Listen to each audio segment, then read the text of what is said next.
Whitney is not a drunk. Well, you could have fooled me, Eve. Ivy. Oh, all right. I won't say another word, but just for the record, I was only trying to help. Okay. So, when can I see my grandson? You can't. Why not?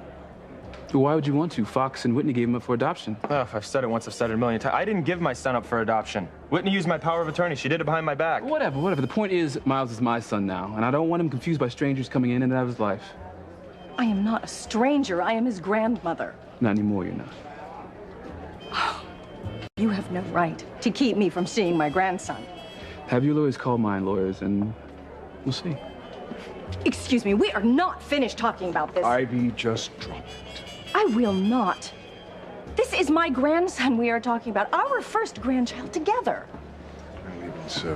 Mom, why don't you just lower your voice, okay? Whitney's upset enough as it is about the baby. She doesn't need a scene before she goes on stage. Now, I should really get back to my table. Okay.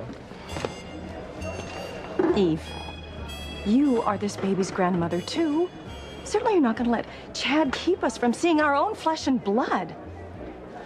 Ivy, you know how volatile the situation has been.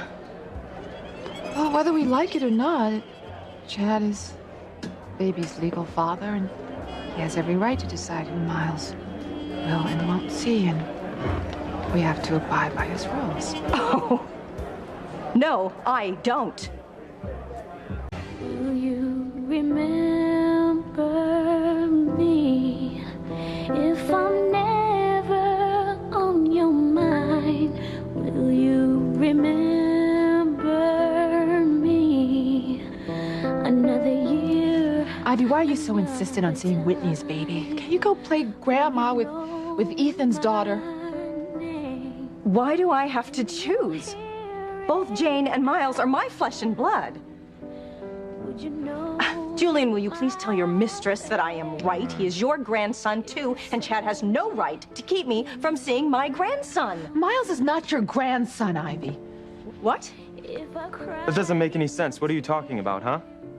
I'm the boy's father. That means she's his grandmother. Unless, of course, there's something you're not telling me.